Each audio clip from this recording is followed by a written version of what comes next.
मैं हेरोद महान और मेरे साथ पूरा यरूशलेम घबरा गया है कि उस बालक राजा का जन्म कहां पर हुआ है, और आप और आपके शास्त्र उस विषय में क्या उल्लेख करते हैं, हमें जरा ठीक ठीक बताइए। अगर उन शास्त्रों में उस बालक राजा के जन्म के विषय में कुछ भविष्यवाणियां लिखी हो तो।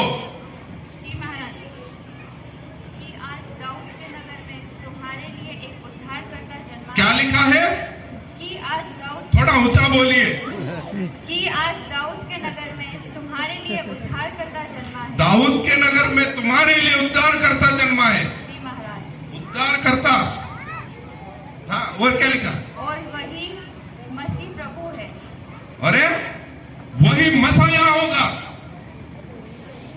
आगे क्या लिखा है? हे बेतलम, हे प्राता, यदि तू ऐसा छोटा है। क्या क्या क्या?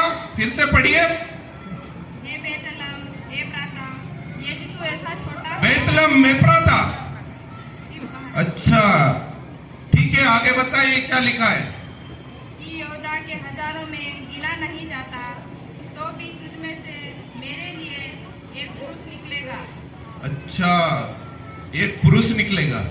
आगे लिखिए कि आगे पढ़िए क्या जो इस्राएलियों में प्रभुता करने वाला होगा, और उसका निकलना प्राचीन काल से और अनादि काल से होता आया है। क्या प्राचीन काल से और अनादि काल से होता आया है? जी महाराज। किस भविष्यवक्ता की पुस्तक में लिखा गया है? महान भविष्यवक्ता यशायाह। महान भविष्यवक्ता मीका नबी। जी ठीक है, हमें हमारे प्रश्नों का उत्तर मिल गया, आप जा सकते हैं। जी महाराज।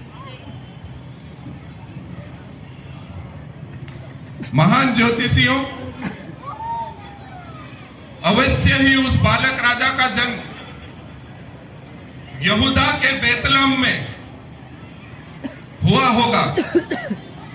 हमारे शास्त्रियों और महायाजकों के शास्त्रों में उस महान बालक राजा का उल्लेख मीका भविष्यवक्ता की पुस्तक में, पुस्तक के 5वें अध्याय और 2री पद में लिखा है। और अवश्य ही उस बालक राजा का जन्म बेतलहम एफ्राता में हुआ होगा। अब आप जाइए और ठीक ठीक मालूम कीजिए कि वो छोटा बेतलहम जो यहूदा के हजारों में गिना नहीं जाता, उसमें से कौन सा अधिपति निकला है। आप उससे प्रणाम कीजिए, ठीक ठीक मालूम कीजिए, ताकि मैं भी आकर पीछे से उसको दंडवत करूं और कुछ भेंटे अर्पण कर सकूं। जो आज्ञा महाराज। तो अब आप हमें अनुमति दीजिए कि हम उस नए जन्मे बालक की खोज में आगे को चले। आपकी यात्रा सफल हो। महाराज की जय। महाराज की जय। महाराज की जय।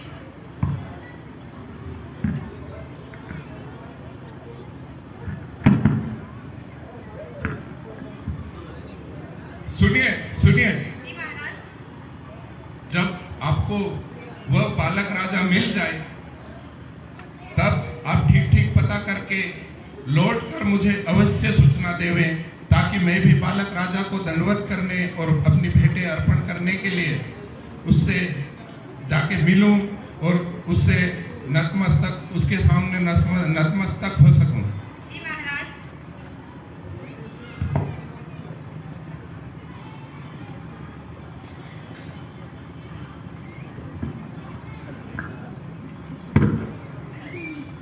प्रधानमंत्री जी। जी महाराज। यहूदा का बेतलहम एफ्राता, जो यहूदा में हजारों में गिना नहीं जाता, वो छोटा सा नगर, जी महाराज, अवश्य ही उस बालक राजा मसाया का जन्म उसी बेतलहम में हुआ होगा। क्योंकि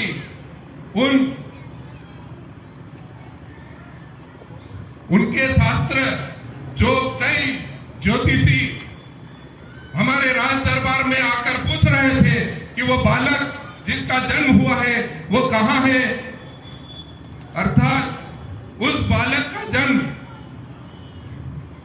हमारे प्रांत के उस छोटे से बेतलहम में हुआ होगा। जी महाराज। किंतु प्रधानमंत्री जी, जी महाराज, ज्योतिषी अभी तक अपने को सूचना नहीं देने आए हैं। अभी तक तो उनको लौट कर वापस ठीक जगह मालूम करके मुझे सूचना देना था, ताकि मैं भी जाकर उसको दंडवत कर सकूं।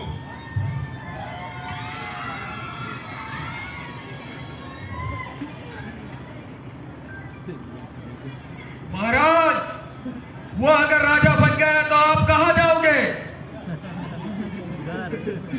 वो तो अनंत काल का पिता होगा बता रहे थे। जी महाराज। शांति का राजकुमार बता रहे थे उससे। जी महाराज। उस मसीहा को दाऊद की गद्दी पर बैठने के लिए हमेशा हमेशा के लिए बता रहे थे। फिर मेरा क्या होगा?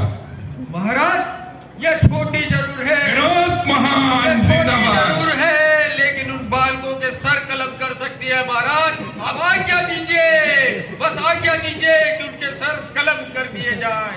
प्रधानमंत्री जी, सिर्फ उस बालक का ही सर कलम नहीं करना है, लेकिन समस्त यहूदिया के बेतलहम के 2 वर्ष और 2 वर्ष से छोटे जितने भी बालक हो उन सब बालकों का सर कलम कर दिया जाए। इनको भी कलम कर दिया जाए सर।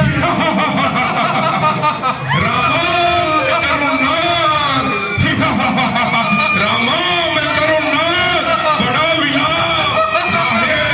राहेल अपने बालकों के लिए रो, क्योंकि तेरे बालक तेरे बालक अब है ही कहां।